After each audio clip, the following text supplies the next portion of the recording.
welcome to another episode of the Chaos Chronicles. Navigating the randomness. I'm Jess. I'm Connie. And today we're going to be going over the next 3 chapters in New Moon. That's right. Before we get too deep into anything, just a reminder, we would very much appreciate a like, subscribe, and follow. You can find us on all 4 of our social medias, which are TikTok, YouTube, Spotify, and Instagram. The handle for all 4 is at Chaos Chronicles Podcast, and that's Chronicles with an S. Yes. Summary. Real fast. You can watch the rest of the episodes. But essentially, Bella goes on the worst 3-way date ever between her, Jacob Black, and Mike Newsom, who is still not giving up. Mike ends up getting sick. Like, he got the stomach bug.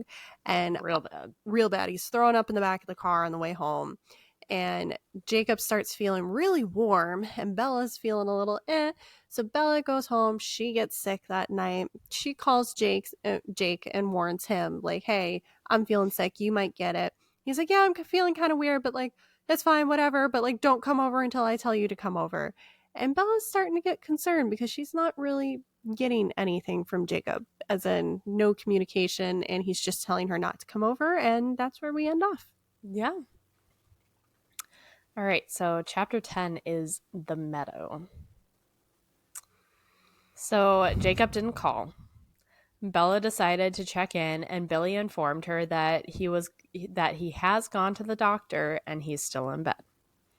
Bella had a feeling that she couldn't shake that Billy was lying to her. For the next couple of days, she continued to call, but there was no answer. Finally, Saturday came, and Bella decided to go see for herself of how Jacob was. When she arrived, no one was home. Bella was scared that they had to take him to the hospital, and so she went to check the hospital information, but he had not been there. When Charlie got home from work that night, Bella made him call Harry Clearwater. Turned out that Harry was actually in the hospital for tests on his heart. Charlie asked about Jacob, and apparently they were having issues with their phone lines on the reservation, and that's why she couldn't get a hold of him. Apparently, Jake had mono, and he was really tired, and Billy didn't want any visitors. Bella was in disbelief, but she couldn't push things. She went upstairs and searched what mono was. She knew it was the kissing disease, but there was none of that happening. Okay. Stop calling mono the kissing disease. Yes, you can get it from kissing, but, like... I didn't get it from kissing. I got Neither it. did I. Yeah, you know where I got it? I almost said the place that you and I worked, where we met. The water park. But I got it from passing water bottles around in high school sports. Yeah, that'll do that too. Don't share water bottles in high school. Yeah, see, I don't know how exactly it got on me because I didn't pass water bottles, but, I was, unfortunately, cleaning bathrooms. So that is a possibility. Or, any of the times I was stacking tubes and got hit in the face with a tube. There's a lot of possibilities. Of possibilities. But it's still gross. But weirdly enough, my boyfriend at the time didn't get mono. Only me. I know. Yeah. So Bella looked at the symptoms, and she remembers Jacob saying that he felt fine. So how did the symptoms show up so abruptly? No, it kind of does. Did for me. Like, I felt a little awful, and then I was really bad. Mine was a very slow onset. It just kept lasting, and I was so tired. And yeah, I did get to that point. But I was fine until I wasn't, and then I was like, ooh, I'm really not good. But that's kind of how I am with anything, so. Yeah. Me. Bella decided that she was probably overreacting, and there was probably no reason that Billy would actually lie to her. Bella looked through the rest of the article, and her mouth fell open when she saw that this could last a month. Surely, Billy wouldn't make her stay away that long, right? She would give him a week before she got pushy, and Bella decided that was generous. By Wednesday, Bella wasn't sure she would make it till Saturday. There were no phone calls and no answers to her calls either. Bella was home alone in the house a lot now. Her dreams started coming back. It was the same dream as before, and Sam was there again too. She was also getting the pains in her chest often, and that would end up taking the air from her lungs. She wasn't handling this well at all. Finally, Saturday came, and Bella decided if they still didn't answer, she would go there herself to investigate.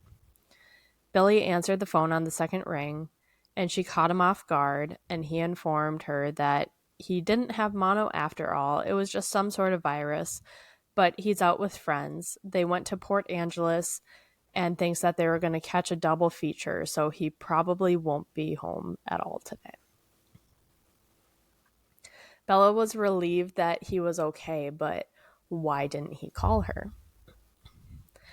Billy asked if there was anything in particular that she wanted, and when she says no, he responded that he will tell Jacob that she called.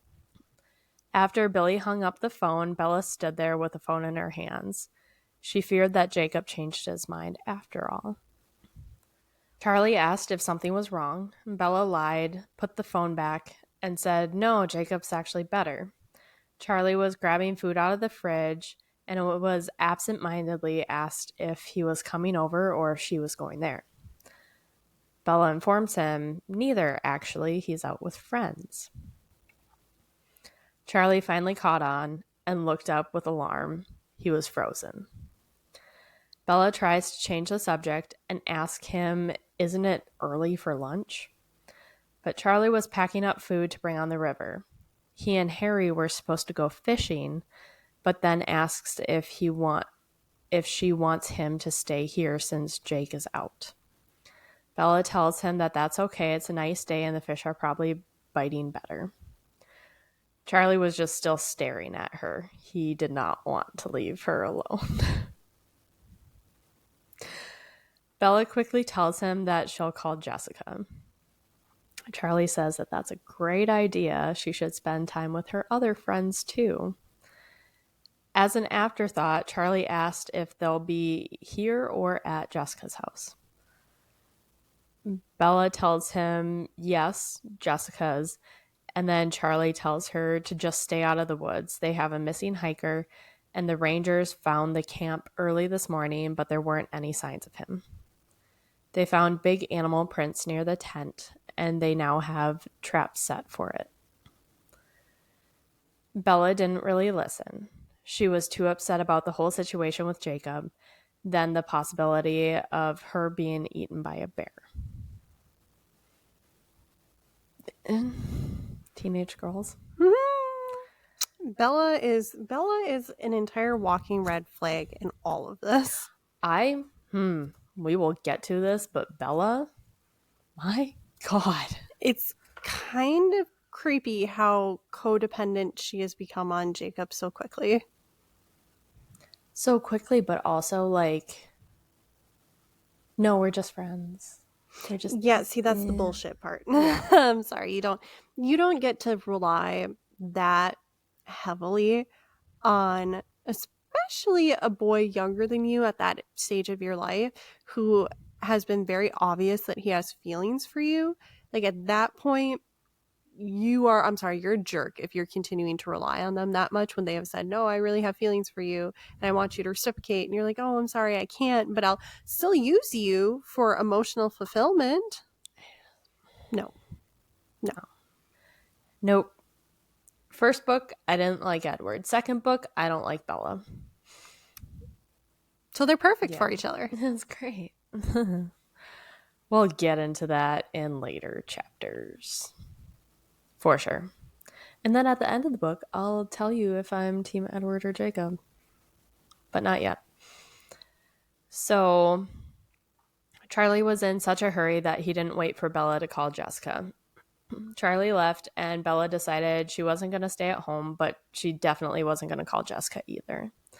Quote, as far as I could tell, Jessica had crossed over to the dark side, end quote. With what? Lauren. Oh, I was like, no. Well, it's not that she crossed over as much as you bowled her over that line. Yes and no. I mean, a little bit is her. Like, she definitely should have been more understanding, but also Bella's always been a little kind of rude to Jessica and like not fully engaging with her. Like, it feels like she's along with Bella, or I'm sorry, Bella's along with Jessica as like a nuisance, like from the dress shopping in the first book to having any conversations. Like, the only time I felt that Bella was really engaging with Jessica was when Jessica was giving her information about the Cullens. Could see that. I guess I would need more information on how Bella acted during her weird phase of Edward leaving. Like those 4 months, we have no. Yeah, I'm making some assumptions here. I'm just saying neither party is completely clean-handed in that one. No. And Lauren sucks. Lauren sucks, but like also, unless you really, really messed with me and really like, I would never treat someone that way. Lauren or Jessica? Jessica, both. Oh, yeah. No, it takes a lot. If I can be civil to someone who I incredibly dislike, and I was civil in the instances I had to be around them, you can be civil. You don't have to be civil. Like you don't have to do this. Yeah. And I was not that much older than these girls when I was having to deal with that person. True. Yeah. No. So Bella considered going to get her motorcycle, but who would end up driving her to the ER if things went poorly? First smart thought she's had. Weird. She decides on searching for the meadow by herself. She had the compass and map in her truck already, and maybe she could eliminate some lines on the map. She felt a little guilty thinking of what Charlie would think, but she decided to ignore that. Bella parked. She drove herself there, parked, and set off into the woods once she was sure she knew where she was going. The forest seemed creepier today, and it reminded her of her most recent nightmare. I have a note here because I do read ahead, I take notes as I'm reading. So my note here was this foreshadowing, will she run into Jacob in the woods? You know the answer. I know the answer now. Bella passed through a low vine arch and found the meadow. And another note from me reading this was it was interesting that she found this by herself and when she wasn't with Jacob. So, yeah. So, although it was the same place, it didn't have what Bella was searching for. She sank to her knees at the disappointment and began to gasp. Quote, there was nothing special about this place without him, end quote. Bella is actually thankful that she was alone. If Jacob was here, there would be no way that she could have hidden her true feelings from him. Suddenly, there was a figure that came out of the trees. When she saw pale skin, she was excited, but that was quickly replaced with fear. It wasn't him, and it wasn't a stray hiker either. She finally recognized the face and was pleased. It was Laurent. Which is hilarious that she just had pale skin, because if Laurent is exactly as he is in the movie, Laurent is black. Yeah, Laurent is black. Bella, honey. Well, yeah. Movie to book. You can switch things up. I don't remember how Laurent was described other than like the French, the suave. I don't think we got a good descriptor of him in the first book. Not that I can recall, at least. It's the actor who played Laurent, I think, did a wonderful job. I love him as Laurent, actually. He does an incredible job. He did really... You know, the overwhelming consensus appears to be that the ones who do the best acting in the Twilight movie series are not the main characters. Not the trio. Not the trio, that's for damn sure, yeah. No. Although I can't say much about who plays Jacob? Taylor Lautner. I can't say much about him because he got all of a minute and a half in the first movie, so he did a good job with what he had. He played the awkward teenager well. He did. So I guess when we do our movie reaction for this, I'll have a better gauge at what I believe. I'm going off of you though. You're like, yeah. I haven't watched New Moon in so long. Girl, we are going to have some drinks before we watch that. It's going to be a day. It's going to be a day. All right. Well, so it's Laurent. Bella knew it was an irrational response, her being excited. Fear would have made more sense, but this was proof that he did exist. And that's why she was so excited to see Laurent. Bella knew it was... Oh, I just said that. Laurent was astonished. He didn't expect to see her. Bella hadn't expected to see him either. Wasn't he meant to be in Alaska? Well, he did go to Alaska, but came back and found the Cullens' place empty and assumed that they moved. Upon discovering they had, he is surprised that they left her behind. After all, she was like a pet to them. He's not wrong. He is not wrong. He asks casually if they visit often, and he is shifting his weight to her. The voice is back now and tells Bella to lie. Bella tells him that they stop by now and again, but time must seem longer to her than them. Laurent notes that the house smelled like it had been vacant for a while now. The voice urges Bella to lie better. Bella tells him that she'll mention it to Carlisle that he stopped by, but maybe she should keep this from Edward. After all, he has such a temper. She is sure that Laurent remembers well. Laurent is skeptical, but Bella asks about Denali. He liked things fine, but he hasn't ever stayed in one place too long. It's also hard to stay to the restrictions. He cheats from time to time. Kills one or two people, it's fine. Bella faintly says that Jasper has issues with that too. The voice is back and tells her to not move, and she asks if Victoria ever found him. She actually wants a favor from him, and she won't be happy about this. About killing her. I'm remembering this, yeah.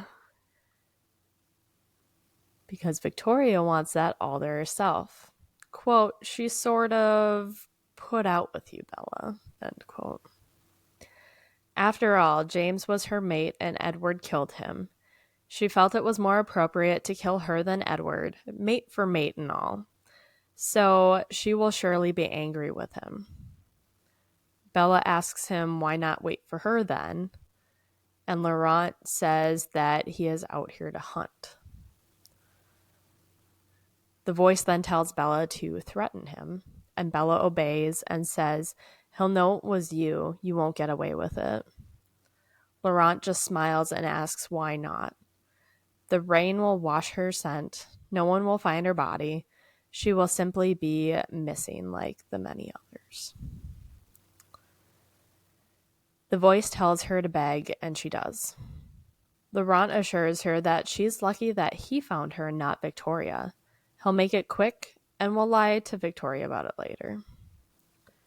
Laurent was inhaling the scent of her, and Bella heard Edward's roar in her head, and she thought to herself, she's gonna die. I am going to die. Why did I write it like that? Wow, I was really not doing good. You were like, there's so much happening. There's so much eggs. So Laurent was inhaling the scent of her, and Bella heard Edward's roar in her head, and she thought to herself, I am going to die. And now I can think of him. And then tells herself, Edward, I love you.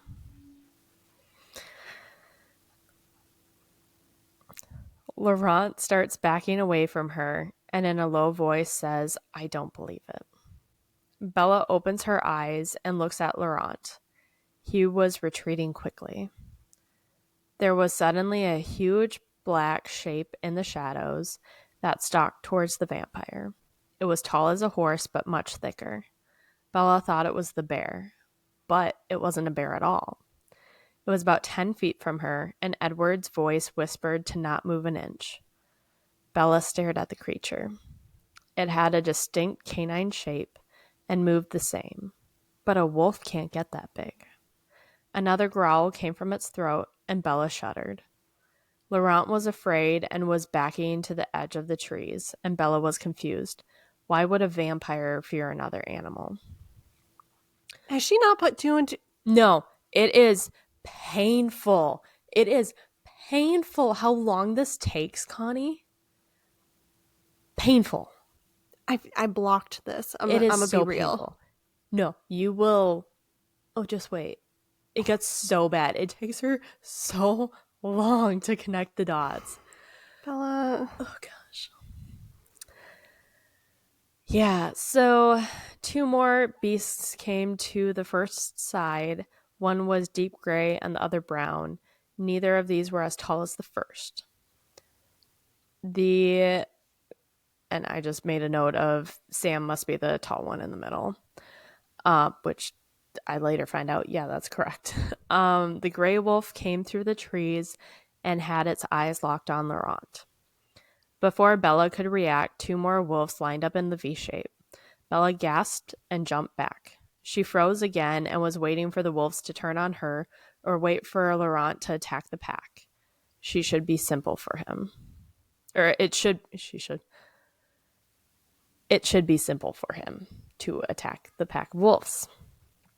She was thinking between being eaten by wolves or Laurent eating her. And she decided she would choose Laurent. Actually, yeah, I'm with her on that one. If it was regular wolves. Same. Yeah. Same. Quick or being eaten alive. I mean, either way, but at least one's quick. I know. Quick, not quick. So the closest wolf to her was a reddish brown and slightly turned its head when Bella gasped. And I have Jacob with a question mark behind that one. The wolf's eyes were dark and nearly black. The wolf looked at her with deep intelligence that seemed too much for a wild animal.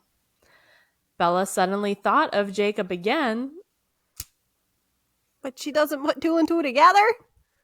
But she thinks, at least she was here alone today and didn't drag him into this.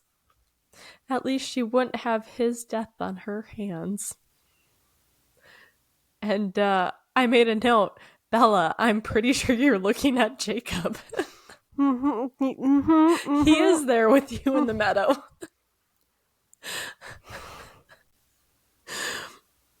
Bella. And for those who are like, oh my god, you're shitting on a teenage girl so much. Remember in Twilight, the first one? Like, Jacob literally tells her about his people's history with the wolves and turning into wolves. Like, she has this knowledge. She has the knowledge, and she's ignoring it completely, and it's going to get so much worse. So, buckle up. So, Laurent was staring at the pack and suddenly turned and disappeared into the trees. The wolves went after him within seconds, and they disappeared into the woods, and she was suddenly alone. Her knees gave out, and she fell onto her hands and started to cry. She knew she had to leave. There was no doubt that the wolves would be back, but she couldn't move. After a while, she finally got to her feet and stumbled back to the truck and made her way back home. She was still shaking. Charlie was already home and demanded to know where she was. Bella tells him that she didn't feel like calculus, so she went on a hike, but don't worry, she won't do this again. She shudders again, thinking about the meadow. Charlie demanded to know what happened, and she tells him that she saw the bear, but only it's not a bear, it's some kind of wolf.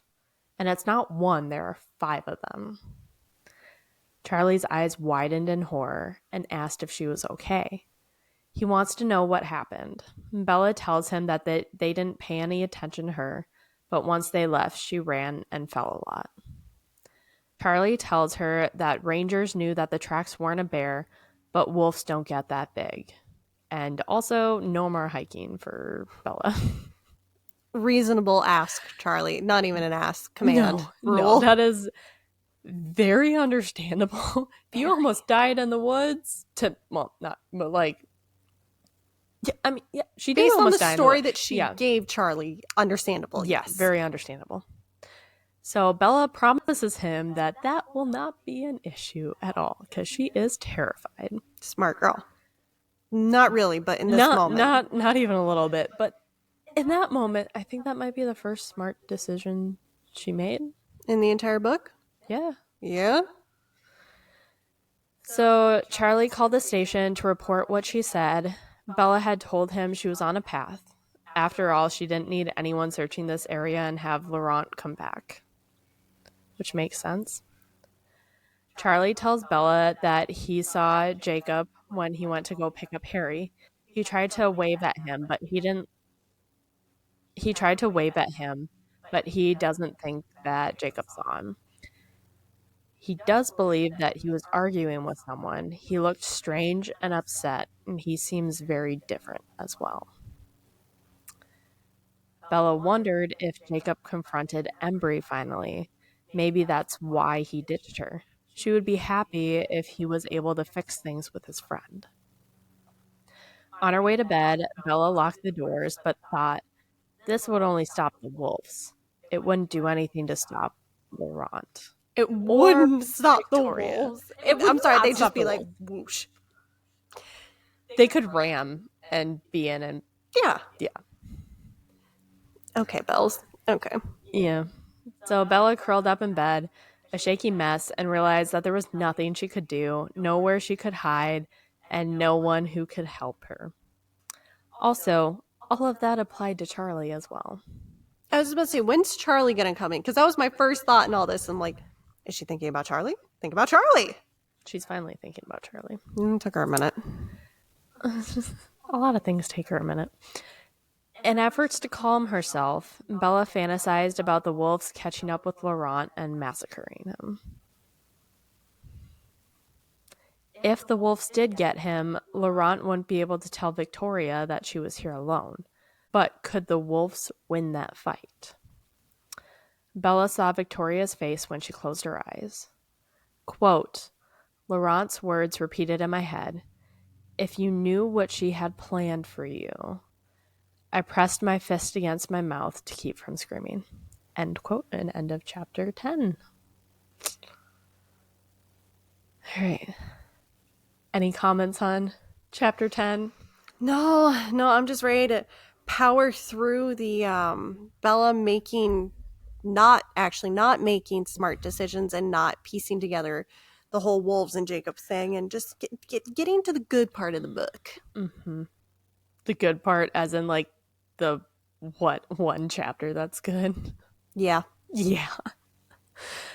Oh gosh. So actually, to be completely honest, I think the good chapters are behind us now. Good. In my opinion, it just starts slowly going downhill and then it crashes and burns. In my opinion, but let me know what your opinions are. Good, because I've already been digging deeper. I'm like, come on, you can get through this. You got it. Again, this is so not my favorite book. It employs all the tropes that drive me nuts. Okay, aside from the first three chapters sucked. Yes. From 4 till like even like now-ish, a little bit after now-ish, like it's still good. And then it crashes and burns. See, it's because I know everything else that happens in the series. Oh, yeah. That's what makes it hard. Because I'm like, I know about all this. And if I was reading it for the first time, I would be a lot more engaged in it. But now I have answers and I know how certain things end. And so I'm just like, that was my formal literary analysis. All right. Well, chapter 11 is called Cult. Sounds good. Yeah. So Bella awoke the next morning and was surprised that she lived through another night. Charlie had also survived. That day, Bella was so jumpy and Charlie was worried. He seemed to blame this on Jacob's continued absence. It had been a whole nother week and Jacob still hadn't called, and she missed him. Bella, now more than ever, yearned for his laughter and grin. Quote, I needed the safe sanity of his homemade garage and his warm hand around my cold fingers. End quote. You're saying all this, but yet, Connie. Red flag on Bella. Red flag on Bella. I know. Or like, at this point in the book, when I was reading, I remember thinking like, okay, so you're admitting that you do like him in that way. But just hang on. Hang on. You're kind of admitting that I think she was starting to slowly allow for the idea of Jacob to be a possibility. I would agree. Yes. Yep. Yes. And that is all I'm going to say right now. She was agreeing to the idea of him being a possibility, but I feel like it wasn't out of like genuine romantic feelings for him as much as he was there. And how he made her feel. Yeah. I'm happy when I'm around him. I am so much better when I'm around him. Well, that's what you should look for in a partner, but you need to figure yourself out before you can include another person. Yes. If this was them, if they were both older in their 20s, maybe even their 30s, and I'm just going to keep using the flag as a prop because it's quite enjoyable. And Bella is a walking red flag. Mm-hmm. Yeah. If it was older and like you go through a bad breakup and then like you start having this with a friend, but then like the breakup isn't like this, it's not this extreme literal life or death. Yeah. Then I'm like, I can kind of see you like becoming more open to that. Mm-hmm. But like you still need to work on yourself first before you can do all that. Otherwise it's just not fair to the other person. Yeah. Guy or girl, whatever gender is in the situation. Just work on yourself and don't use somebody else as a band-aid. No. I'm seeing some capsed notes in here already. Oh, good. Oh, so Bella expected Jacob to call and tell her about Embry, but he hadn't. She just wanted to believe that he was so occupied with worrying over his friend that he hadn't called. Bella tried to call on Tuesday and there wasn't an answer. Either their lines are down again or Billy decided to invest in caller ID. She called every half hour on Wednesday. Yep. And then on Thursday, she sat in her truck for an hour in an argument with herself. She was trying to justify a quick trip to La Push, but she didn't do it. Okay, good. Now that's more reasonable, but Jesus. I know. Laurent has had plenty of time to get back to Victoria by now, and if she went to La Push, she would be putting Jake in danger. Yeah, okay, she's thinking. Yeah. Jacob was better off avoiding her. This way he would be much safer. And this is where my caps note comes from. This is the first book again. Can we have a new plot line, please? Yeah. Yeah. Like, it's the tropes that are happening here is what drives me up a freaking wall. It's just like, okay, in the first book, Edward is telling Bella, you'd be so much better off without me. And now Bella's like, Jacob would be so much better off without me. Like, she's right. Well, she's trying, but like, I mean, Edward, same thing. He was trying. He didn't succeed, but like... Oh, yeah. No, I'm saying not Bella trying. Bella's right. Jake is better off without her. Yeah. But like, I just... I know. It's like, can we have a different plot, please? Stop using the same, like... Be more creative. You're writing a book. Oh, I can't say anything. I can't say. Once you've read the entire series, then we can come back, and so much I want to say on this, but I'm not... To be honest, once we're all done with everything and all the movies are done, I'm thinking we literally have a sit down, you and me, one whole episode, don't know if it'll be long or short, knowing us, probably long, where we go through and just now you can spill everything about everything and I'll know everything and we can have a legitimate conversation. Mm-hmm. And we can just sit there and be like, wow, we survived. Never again. Yeah, I don't think I'll ever pick up, and granted, I haven't finished the books, but I can't see myself circling back to the books or the movie. I've only seen one, but I can't see myself circling. I don't think I'll ever watch that again. Is that out yet by this point? Oh, by this point it will be, yes, when this episode airs. But for us, is it out? Today. Oh, today. Yeah, came out today. I gotta watch that one. Because that one was, honestly, at one point while we were watching the Twilight movie, the first one, like I literally told Jess, I am so sorry I'm making you sit through this, because I did not remember how bad it was, especially in relation to the books. Like, oh my god, they cut out everything. They cut out all the good parts of the book. Well, and there was no plot. No plot. The entire thing was angst. 90% of the movie, they were just staring at each other with dramatic music and the blue tint. I just It was very much a accumulation of the young adult movies at the time. Like it is true to the era in which it was. I believe it was 2008. Somewhere around then. But like the Hunger Games also came out near around that time. Like they did so much better with that. Well, yeah, that's because there was actual plot points. Yeah, and they kept the plot points. And they didn't focus everything around Katniss being just staring at the boys and being the victim and okay. Well, on that note, should we circle back and get through this chapter and the next? Let's get through the next. Yeah. All right. So Charlie called Harry and asked about the Blacks. Billy was at the council meeting on Wednesday but hadn't mentioned anything to him. Once off the phone, Charlie told Bella to not become a nuisance. Jacob would call her when he got around to it. Friday afternoon, on the drive home from school, it finally hit her. She knew what was going on with Jacob. Why do I feel like she doesn't? She doesn't. It was Sam Muley. Bitch, you're half right. Sorry. But really not. Her nightmares were trying to tell her that Sam got to Jacob like the other boys, and he had been sucked into the cult.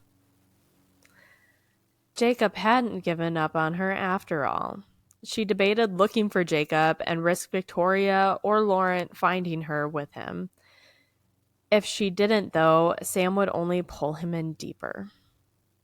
Bella decided that she would go after all, since she knew what was going on. This was a rescue mission. She would talk to Jacob and even kidnap him if she had to. And she decided that she should probably call Charlie first. This may be something that the police will want to look into. 1, Bella, no. 2, Charlie doesn't have jurisdiction. It's the tribal lands. It's a reservation. You don't get. They have tribal police. Yeah. You kidding? This woman, not even this child. So she calls Charlie and tells him that she's worried about Jacob. She thinks that something weird is going on, and Jacob had told her about strange things happening, and now he's acting the same way. Then tells him about Sam Muley's gang. Charlie tells her that he thinks that she's wrong. After all, Sam is great. He does wonders with the youth on the reservation. Charlie got lost in his words, trying to say that he was the one who found her. And Bella takes her chances and tells him that it's not like that. Jacob was scared of him and Billy isn't concerned. Charlie assured her that things are probably fine. He's probably just taking a break from her and that she shouldn't worry. Just let Billy take care of it. Bella tries to plead with him, but Charlie cuts her off, saying that he has bigger issues right now. There are 2 tourists that are missing, and the wolf problem is out of hand. Bella thinks about what happened in the meadow and then asks if he is sure that's what happened. He hesitates and said he's afraid so. There were tracks and then there was blood this time. Bella decides Laurent outran the wolves and they didn't have a confrontation. But why? And this also drives me nuts. Bella is gung-ho on the wolves attacking people. Laurent literally told you that he was out there hunting people. I know. I remember reading this the first time and I'm like, this isn't tracking. I know. I'm like, there was no thought in my mind that I'm like, oh yeah, the wolves got the people. No, even when they're saying the bear, I was like, that was a whole plot point in the first book with James, Laurent, and Victoria, is that the police are like, oh, it's a bear attack. And Edward's like, it's never a bear attack. Yeah. It's never an animal attack. Which was only in the movie, by the way. Oh, yeah. Mm-hmm. But yeah, so Charlie tells her that he has to go and to not worry about Jacob. Bella stared at the phone and finally decided to call. Billy answers after 2 rings. Bella asks to talk to Jacob. Billy says that he isn't here. He's out with friends. Bella asks, with Quill? Billy slowly responds, no. She then asks, Embry? Billy seemed happier and said yes.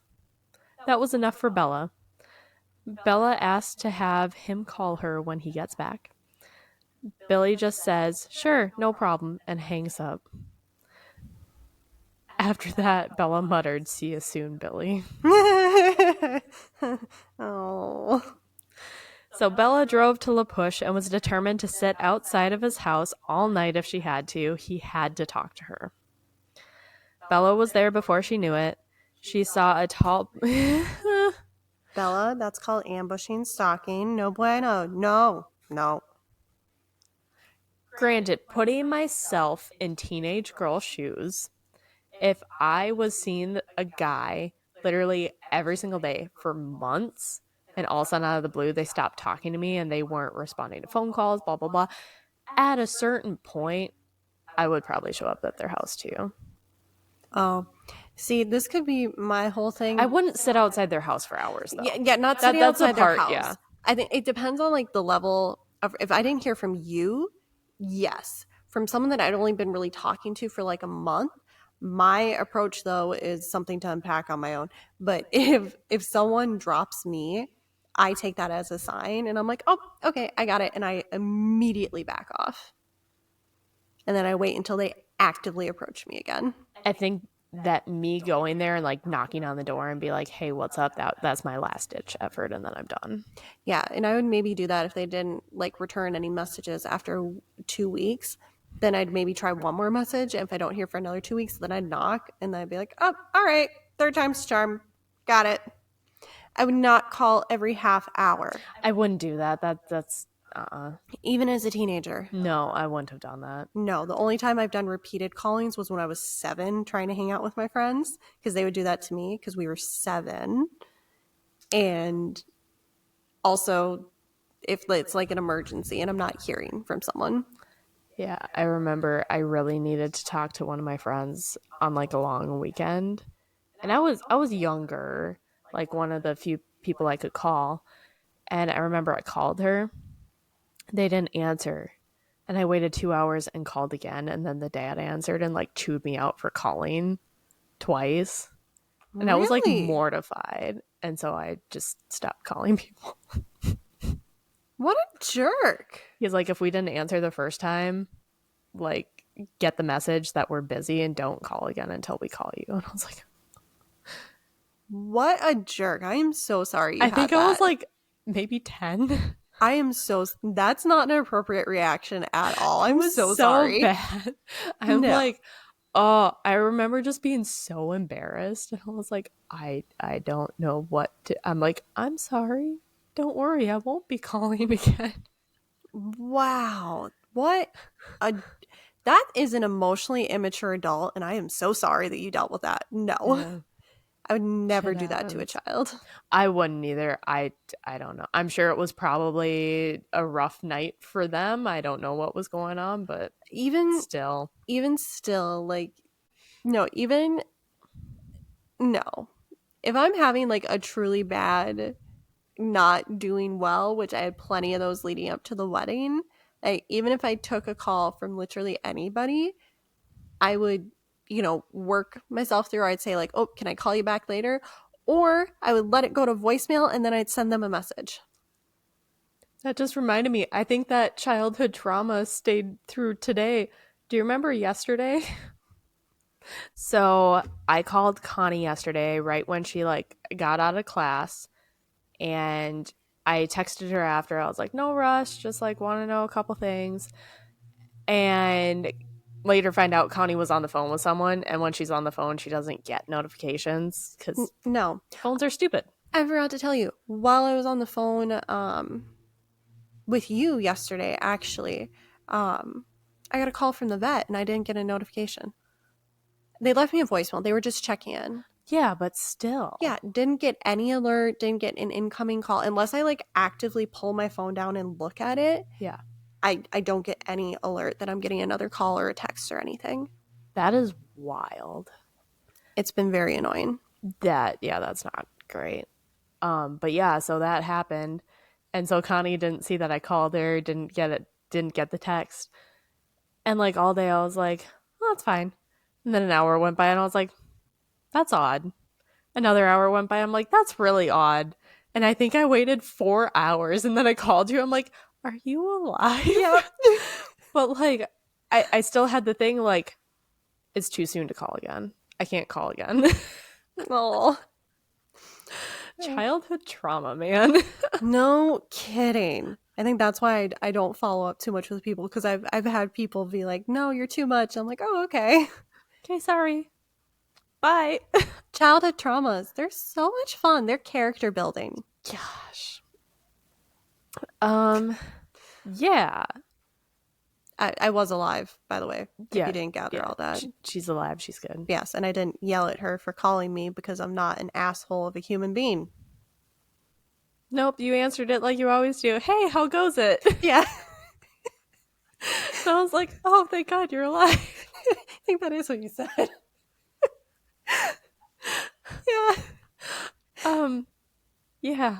But anyways, so Bella's essentially being a stalker. Yeah. Yeah. Very. We would never go to that level. If I hadn't heard from you Unless for, it was you. Yeah, Then it literally with you, but only if it had been like a couple of days, then I'd be like, okay, no snap, no nothing. I don't see, like, not that you post a lot on your socials, but like I haven't seen you send me anything in Messenger. You haven't responded to me. Then I'd maybe be like, okay, I'm just gonna swing by real quick. Yeah. Well, I'm imagining like this scenario kind of like you don't hear from me. Mitch answers my phone. It's like, oh, yeah, she's fine. She's around. That'd be like, not good enough. I need proof of life. That's what I was thinking. I'm like, get today's newspaper, have Jess hold it up, take a picture. Okay, so maybe we can't fault Bella too much, but also like 10-year friendship versus 1-2 months. Yeah. It's only been a couple of weeks at that point. Oh, it's been a couple months. Has it already? Yeah. Oh. It's been a couple months. Yeah, I suppose. Yeah.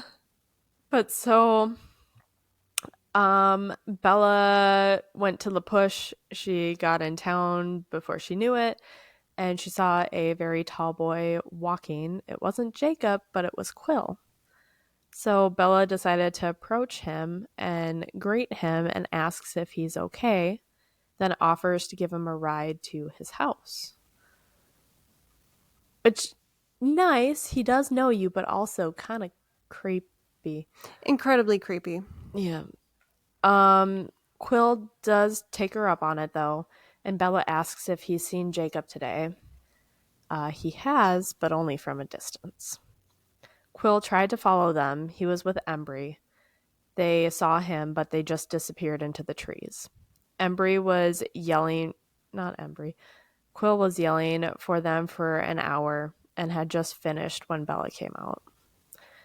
Quill was surprised that Jacob told her about Sam, but he did confirm that Jacob never leaves Sam's side now. Bella asks if he thinks that it's drugs or something. Quill can't see either Jacob or Embry getting caught into that, but what else could it be? Jacob didn't want any part of it, and now he doesn't want to be next. Quill doesn't want to be next. Bella asked if his parents are helping. He grimaced and said that his father's on the council with Billy, and he says that Sam is the best thing to ever happen to this place. Quill tells her that he will get out now. His house isn't much further. Bella informs him that she's going to go wait for Jacob. He tells her good luck and slams the truck door.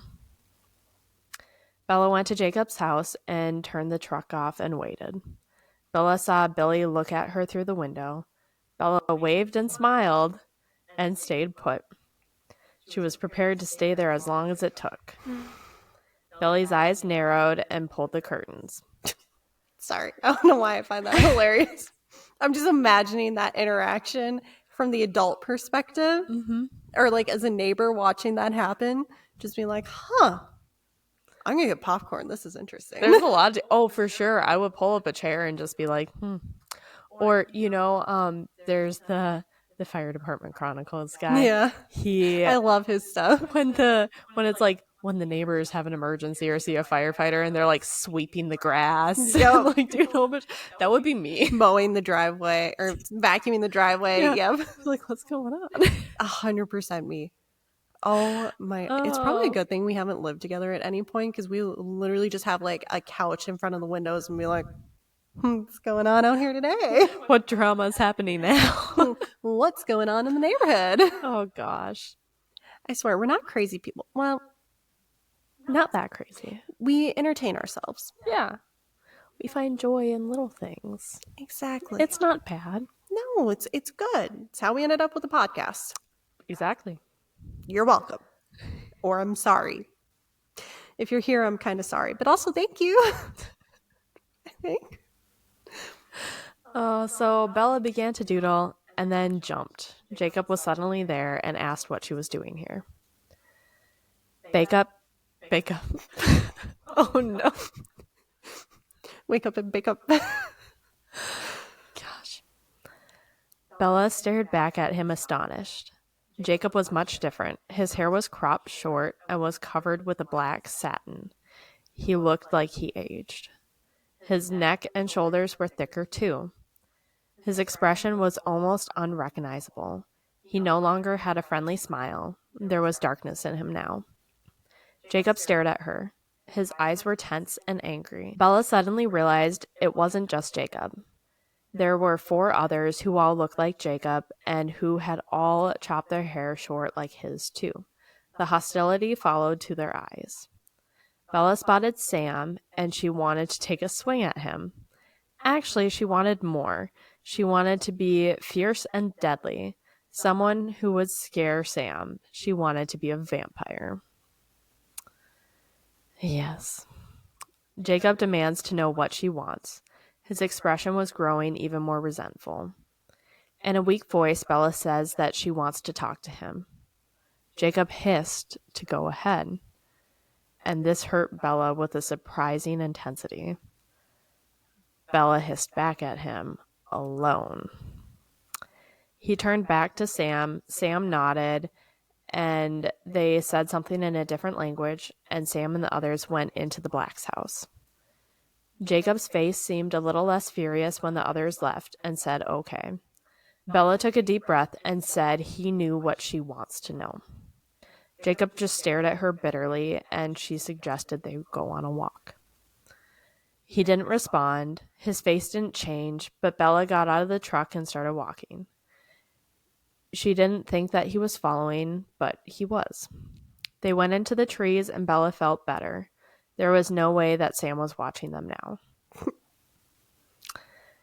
Jacob suddenly got ahead of her, stopped in front, and said, let's get this over with. It's not what she thinks. And he was way off. Bella wants to know what it is then. Eventually, he tells her that he can't tell her. Bella says that she thought that they were friends. Jacob says they were, and emphasized were. Bella is bitter, and Jacob tells her She doesn't understand him. This isn't Sam's fault at all. He's actually helping him. Jacob is taking deep breaths, trying to calm down. He was so mad that his hands were shaking. Oh, and then we later learned this, but my comment on at the time was, does anger come from, or wait, no, we don't learn this. My comment was, does anger come from turning into a werewolf? Like, do they become more of an angry person?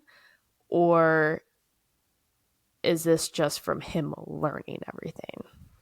I think it's a little mixed, but they are more emotional as werewolves. They have more extreme emotions. Okay, that was my thought, because all of a sudden you have like Happy Jacob, and he's just so like angry and shaking and like it's a mix of things, but also like you'll hear. I'm sure you've already read it. The story of Sam's partner. Yes, yeah. So like that'll be coming up. That will be coming up eventually.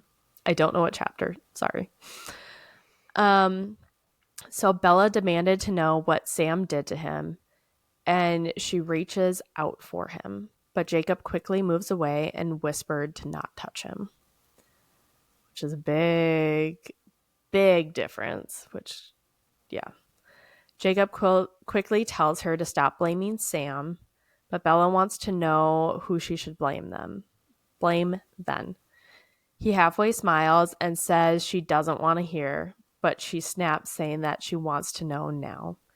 Don't tell her that she's wrong. He's brainwashed, so she needs to know whose fault all this is if Sam isn't responsible.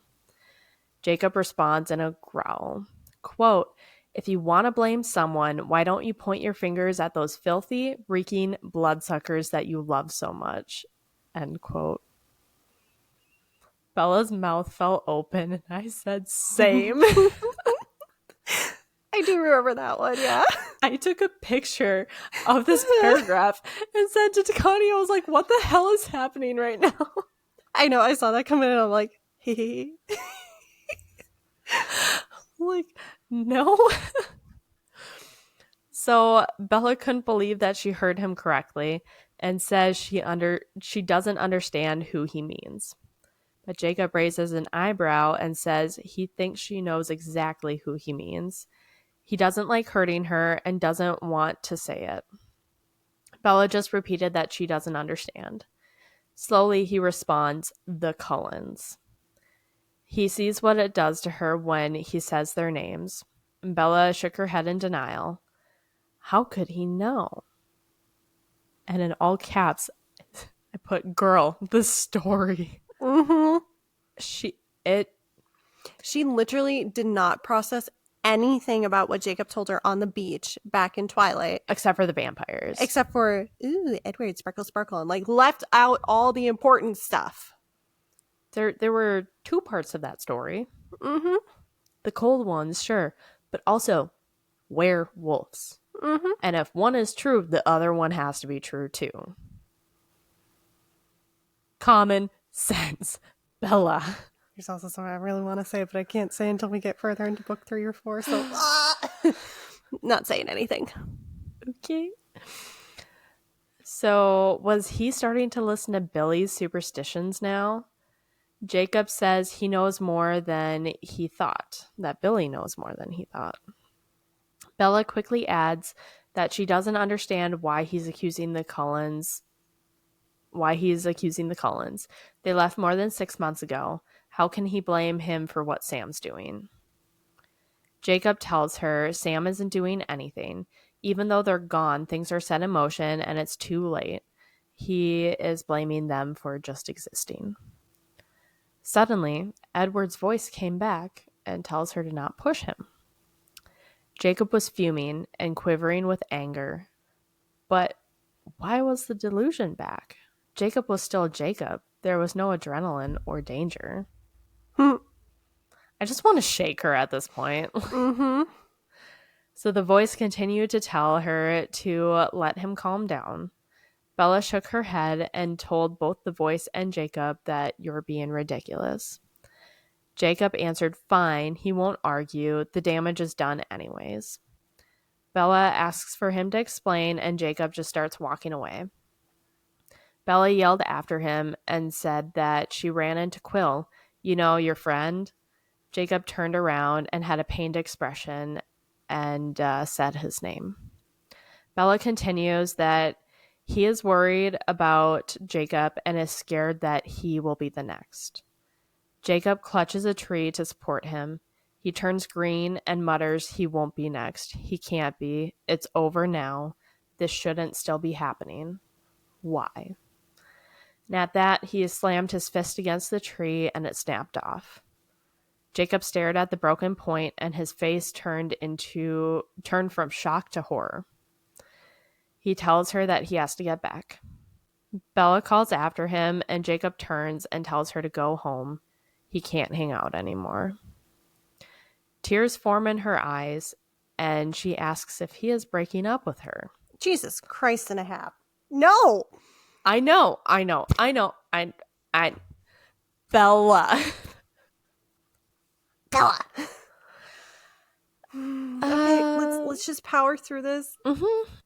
Jacob bitterly laughs and says hardly. If that's what it was, he would say, let's stay friends, but he can't even say that. Bella reminds him that he promised and that she needs him. Jacob apologizes in a cold voice. Bella was desperate to keep him and said that she was sorry. Sorry. Keep going. I am literally red flagging so hard that the stitching is coming off. Well, we have like 20 more, so good. We're going to break them in the rest of the Twilight Saga. Apparently. Yeah. So Bella was desperate to keep him and said that she was sorry. She wishes she could change her feelings. Maybe with time, things would change, but he can't quit on her now. She can't take it. Bella watched his face change from anger to agony, and he reached a shaking hand to her and said to not think like that. He swears it's not about her. This one's all on him. Bella whispers, it's not you, it's me. There's a new one. Jacob fought hard to control his emotions, and he says he means it. He's not good enough to be her friend anymore or anything else. He's not who he was before. He's not good. I know. Jacob, you're not the red flag in this situation. You're really not. My comment to that was, does he not like being a werewolf? Which he doesn't seem to like being a werewolf. So Bella at this was confused and appalled. He was better than she was. Yes. Bella begins to shout, who told him that? That's a lie. Don't let him tell you that. Jacob's face fell.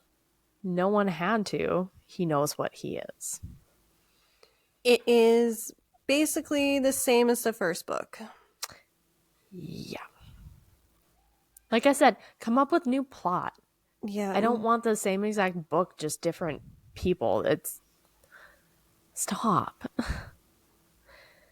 So, this whole book is just, it's the same as the first book, just different people. It's people in different spots. It's stupid. So Bella continues to say that he's her friend, but he started backing away from her, mumbling that he's sorry and starts to run into the. Yeah, he starts saying I'm sorry and starts running off into the woods. Into the house, but I said almost runs into the house.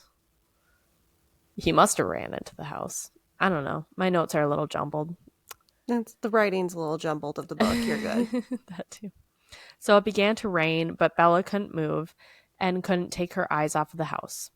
The door finally opened. Bella felt relieved and took a step forward, but it was Billy. His eyes were full of pity, and he told Bella that Charlie just called, and he told him that Bella was on her way home. For some reason, that made it feel final. Bella robotically turned, got in her truck, and started home with the windows rolled down. It was still pouring, but what did that matter? She was already soaked. Yeah. Charlie was waiting for her on the porch when she got back. He said that Billy called and said that she and Jake got into a fight and that she was pretty upset. Charlie looked at her face, and a horrified expression came on his face. Bella muttered, "It's not exactly what happened." Charlie asked what did, and Bella tells him in a lifeless voice that Sam says that Jacob can't be friends with her. Charlie gave her a strange look and asked if she really thinks that something's wrong with Sam. Bella is sure that there is, but Jacob won't tell her what is going on.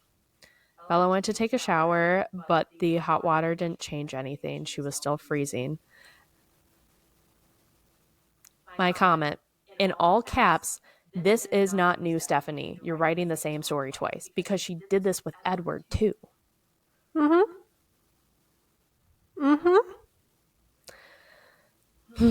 Stephanie. So when she turned the water off, she heard Charlie on the phone. And I have a note to read you guys a quote.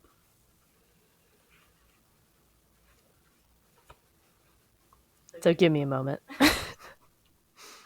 Oh, that's why. It's a really long, where I'm going to read you a page. Got it. Valid. which is why I did not type it all out. Charlie's voice was angry. "I'm not buying that. It doesn't make any sense." It was quiet then, and I realized he was on the phone. A minute passed. "Don't you put this on Bella," Charlie suddenly shouted. I jumped. When he spoke again, his voice was careful and lower. Bella made it very clear all along that she and Jacob were just friends. "Well, if that was it, then why didn't you say so at first?" "No, Billy, I think she's right about this." "Because I know my daughter, and if she says that Jacob was scared before..."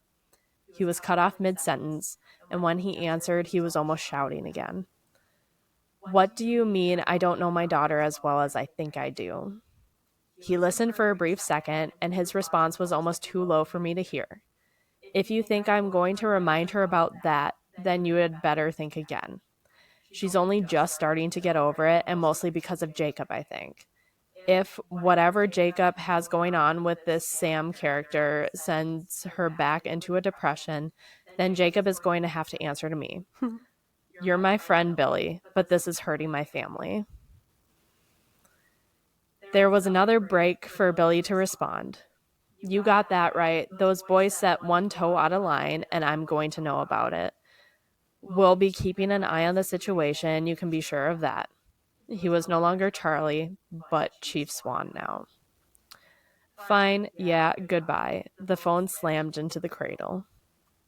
I tiptoed quietly across the hall into my room. Charlie was muttering angrily in the kitchen. So Billy was going to blame me. I was leading Jacob on, and he'd finally had enough. It was strange, for I feared that myself. But after the last thing Jacob had said that afternoon, I didn't believe it anymore. There was much more to this than some Unrequited? Yeah, thanks. It was Unrequited. Yeah, I unrequited don't know crush. how to say it. I say unrequited. Unrequited. You guys know what I mean. That crush. And it surprised me that Billy would stoop to claiming that. It made me think that whatever secret they were keeping was bigger than I'd been imagining. At least Charlie was on my side now. Honey, Charlie's always been on your side. He's so sweet. He is. For Charlie to call up his best friend and yell at him for his son being a dick. That's big.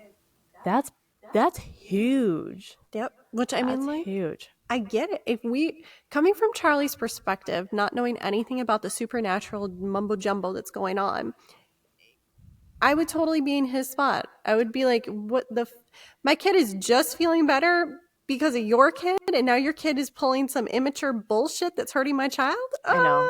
I would be pissed. Also, my notes, I just scrolled down to the next page. My notes for this quote here was, why doesn't Billy just tell Charlie? Do you know the answer to that? No, I don't.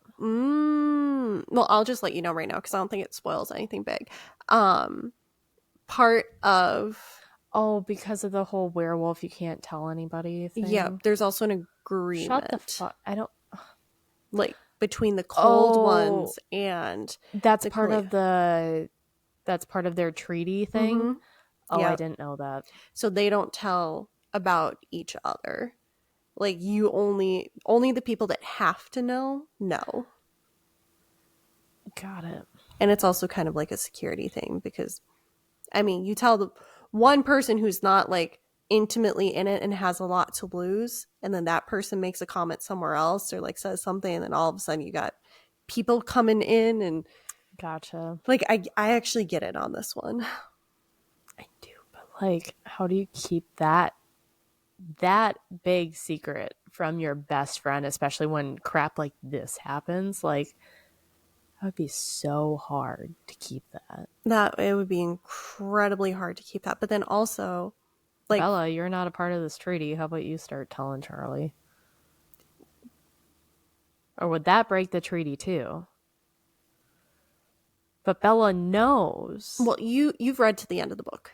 I've read to the end of the book. Okay, so part of the whole Volturi keeping their eye on Bella is because any humans that find out about vampires are supposed to be either turned or killed. That's right. So any of them that know about it become in danger. Never mind. I'll just shut my trap. It's just frustrating. Shocker, this book is frustrating. The entire series is frustrating. Gosh, why did you pick this again? Honestly, I'm questioning that, where I'm even thinking ahead to the next two books where I'm like, honestly, it might be too painful to do it out chapter by chapter. So it might just be like, we literally do it like a class book reading where we both read up to like a certain page, we come discuss, then we both read up to another certain page, come and discuss, and we can knock it out in 4. Yeah. Sorry, just adjusting as I'm trying to keep one leg from keeping a dog from falling. No, you're good. Which we're trying to get through these a little quicker because like our sanity a little bit. A lot of it. It's I get it. If you guys like it, I'm sure it has to do with like childhood memories and like all that nostalgia, and that's fine. Like, you guys have that. I'm coming here in the later half of my 20s reading it for the first time. I'm like, dear God, what am I reading? I read it as a child, and even reading it now, I can't. Well, you see me. I'm suffering over. I'm physically suffering over here. Well, also when you read a book, you're not analyzing it like we are. You're not digging this deep. You're not picking apart sentences. You're not summarizing it and then talking about it. Like, true. But even when I read it the first few times, because this is so anti who I am as a person, her actions, like I remember literally skimming through it super fast and like not fully reading it just because I was like, nope, I'm feeling like secondhand embarrassed for her. I can't do this. I can't skim. I'm skimming. There was a lot in the last couple chapters that I was like, are you effing kidding me right now? And I could not read the details. So me going back, having to take notes for summaries, that's going to be so painful. Mm-hmm. Okay, well, getting through the rest of this chapter because we're almost done with this chapter. Almost done. Bella went to bed. Life seemed dark and she was aching. She fell asleep as tears were streaming down her empty face. There was a new dream tonight. Jacob was walking beside her, but it wasn't Jacob. This was the bitter and graceful one who took his place. The smoothness of him reminded her of someone else. Jacob then transformed into Edward, and Jacob was gone. Bella woke and wasn't sure if the tears were still running when she slept or if they just started again. Bella was half asleep and was praying for a dreamless sleep. Quote, "That's when I heard the noise that must have woken me in the first place. Something sharp scraped along the length of my window with a high-pitched squeal like fingernails against the glass." End quote, and end of chapter 11. So, any last comments on chapter 11? No. It's painful. Let's keep going. Chapter 12, Intruder. Bella's eyes opened abruptly. Something was at her window. She stumbled out of bed and went to the window to find a dark figure. Victoria. She knew she would come. She was dead. Bella choked back the scream. She had to keep quiet for Charlie's sake. But suddenly there was a familiar, husky voice calling to her. It was Jacob, and he was telling her to open the window. Bella opened the window and was in shock. What was he doing? Clinging onto the spruce tree, Jacob huffs out that he's trying to keep his promise to her. Jacob started swinging the tree and jumped inside. There was a low thud when he landed, and they both held their breaths until they heard Charlie start snoring. Quote, I'd cried myself to sleep over this boy. His harsh rejection had punched a painful new hole in what was left of my chest. He'd left a new nightmare behind him, like an infection in a sore, the insult after the injury, and now he was here in my room, smirking at me, as if none of that had passed. End quote. Bella hissed at him to get out. Jacob tells her that he won't. He's here to apologize, but Bella doesn't accept and tries to shove him back out the window.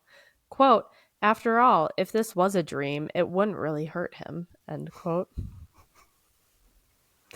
Keep going. Sorry. Bella said, no, that's why I put it in there. Bella suddenly felt a wave of exhaustion come over her, and she thought she might collapse. She started swaying, and Jacob caught her elbow and guided her back to bed and asked if she was okay. Bella looked up at him, her tears still not dry, and asked why in the world would she be okay. His face went bitter and agreed. He apologized again and was sincere. He couldn't leave things the way he did this afternoon. He knows it was horrible, and he wants to explain, but he can't. Bella asks what was wrong. He tells her that he has a secret that he can't tell anyone. Hasn't she ever had that? A secret that she had to keep from her parents? Something that she wouldn't even tell him about? Well, he has that same kind of situation. Bella is frustrated that he just came here to give her riddles. Jacob apologizes again and says it's so frustrating. Quote, the part that kills me is that you already know. I already told you everything. End quote. Yes. I know. We're with you, Jacob. We're with you.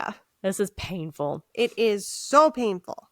Bella wasn't understanding, so he asked her if she remembered the day that they met at the beach in La Push.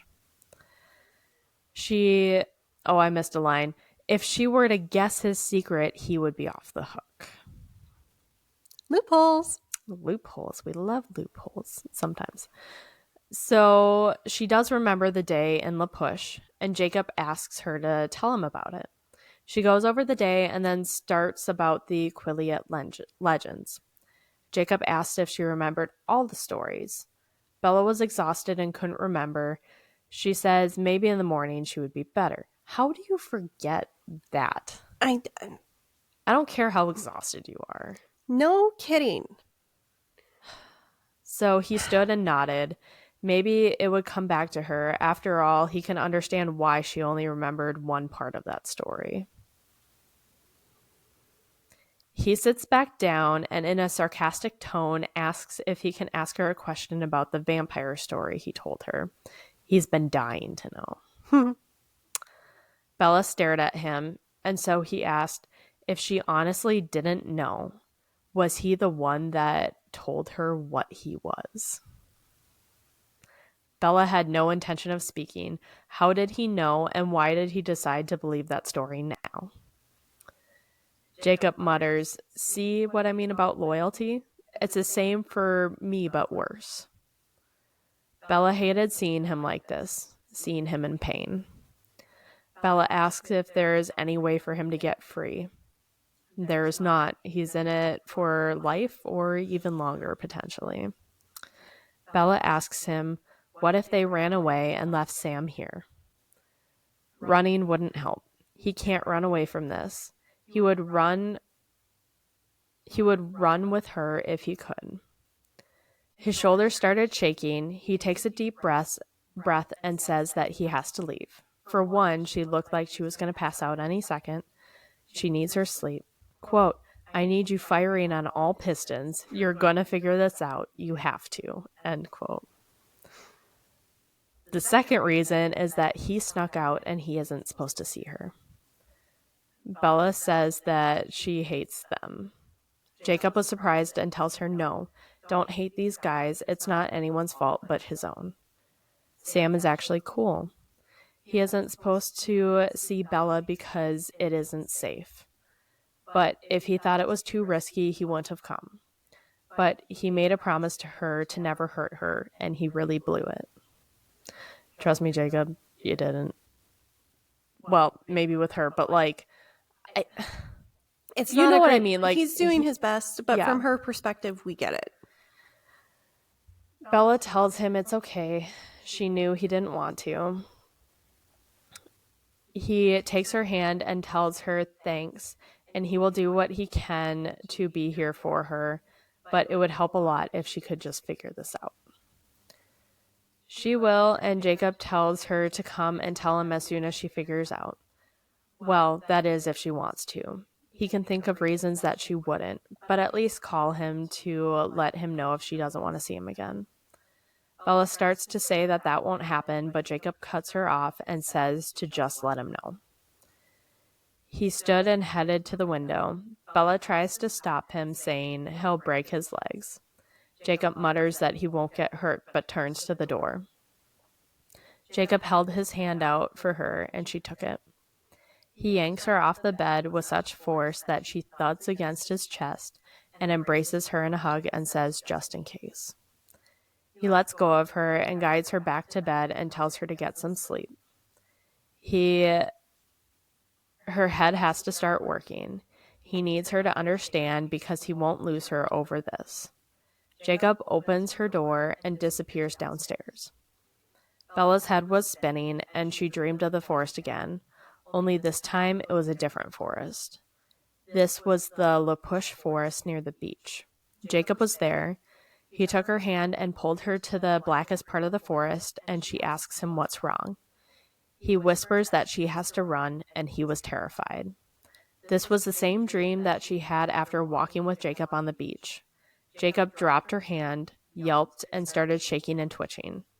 Bella screamed his name, but he was gone, and a red-brown wolf was there in his place. This wasn't the same wolf as last time, though. This was the same one that she saw in the meadow just a week ago. This wolf was staring at her and had the same black-brown eyes that Jacob had. Bella awoke screaming. It all came back to her. The story of the Quilliots and the legends that they were descended from wolves and that their only enemy was the cold ones. Bella gasped out, werewolves. About freaking time, Bella. I saw you holding that back. Oh, Bella. So she then wondered what kind of place this was. Was there anything sane or normal, or is everything magical and ghost stories? Sure, Edward was above and beyond ordinary, but that wasn't surprising to find out what he was because that was obvious. That he was something. But Jacob, he was just Jacob and nothing more. The only human she could relate to. But he wasn't even human. Her head began to spin as she realized there wasn't a cult. There never was. It was a pack. Bella glanced at the clock and was in a frantic hurry. She had to go see Jacob so he could confirm that she wasn't losing her mind. She almost ran into Charlie downstairs. He was surprised to see her and asked where she was going. Did she know what time it was also? Bella tells him that she's going to go see Jacob. It didn't matter that he's with Sam. She had to go talk to him. Charlie tells her that it's pretty early and she should eat first. Bella just said that she wasn't hungry and says that she'll be back soon. Charlie frowned and asks straight to Jacob's and no stops on the way. When Bella says of course, Charlie tells her that there had been another attack. the wolves again. A victim disappeared, and a witness saw a great wolf shortly after he went missing. This time they also found blood. Where they were going to have to take care of the wolves. Quote, "What else can we do? What's wrong?" he asked, his tense eyes studying my face. I felt faint. I must be whiter than usual. You aren't turning into a tree hugger on me, are you? End quote. Bella couldn't answer. She forgot about the missing hikers and the bloody paw prints. Charlie says that he has to go. Bella sees that he has on hiking boots and there is a gun on his waist. He's going out after the wolves now, with help. Charlie asks if she's leaving. She finally whispers that maybe it's too early to go to La Push. Charlie agrees and he heads out. Bella wonders if she should go after Charlie, but what would she say? And then wonders about Jacob. She needed to warn him. Or did she? Jacob was her best friend, but he was also a monster. She still hasn't put... No, she hasn't fully put this together, and that's why I said gets so frustrating. He's a real monster and a bad one. She should warn him if they were... Oh, no, sorry. Should she warn him if they were behind the murders? Laurent has more or less basically confessed to you that he... And Victoria's... Yeah. She is not firing on all pistons. No, she's not. Nope. She got one, but ain't putting two and two together. No. So Bella didn't know anything about werewolves, so she didn't know what made them hunt. Was it hunger, thirst, or a desire to kill? It was hard for her to judge them without knowing which it was. Nothing could be harder than what the Cullens endured on their quest to be good, right? Quote, "The werewolves had chosen a different path. Now what should I choose?" End quote, and end of chapter 12. Yeah. You know, yeah. We should have a blood pressure cuff on us for like the next several episodes and just have like a real-time reading up in the corner. It would be bad. Just watch the blood pressure and the frustration rise because it's rough. It's so rough. It's rough. So rough. Yeah. So she knows Jacob's a werewolf, but she thinks that he's here murdering a whole bunch of innocent people. But yet she also understands that Laurent and Victoria are here. Put two and two together, Bella. Come on. You know, come on. We talk about in our Who Knows What Wednesday episodes, we talk about taking a lesson from every one of the case files. We're going to take a lesson from today. Do your math better. Do your math better. Mm-hmm.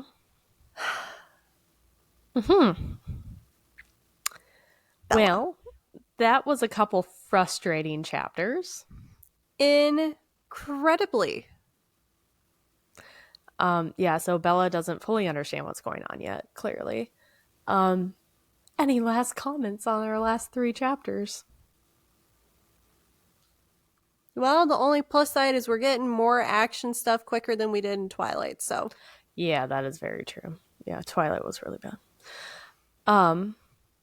But yeah, on that note, thank you for joining and for watching. Make sure you're following us on all of our social medias. We are on YouTube, Spotify, Instagram, and TikTok, all at Chaos Chronicles, and that's Chronicles with an S. Chaos Chronicles Podcast. Podcast. Why did I miss the podcast? Chaos Chronicles Podcast. Sorry, I heard you say it, and then I was like, wait. Podcast. Nope, missed the podcast. Sorry, guys. Make sure that you add the podcast at the end of Chronicles. At Chaos Chronicles Podcast, because shockingly enough, there are different Chaos Chronicles. We did not know that when we chose our name. But Chaos Chronicles Podcast, por favor. Yes. But yeah, feel free to join us on Wednesday for another Who Knows What Wednesday, or for next week for the next 2 chapters, because we're only doing 2 chapters next week. So, well, until then, adios. Bye. God damn it, Bella! It's beyond frustrating. Beyond. You know, if we ever do end up with merch, that could definitely be a t-shirt or a sticker. Just Bella. God damn it, Bella. Followed by Eddie Boy. Eddie Boy. Oh gosh.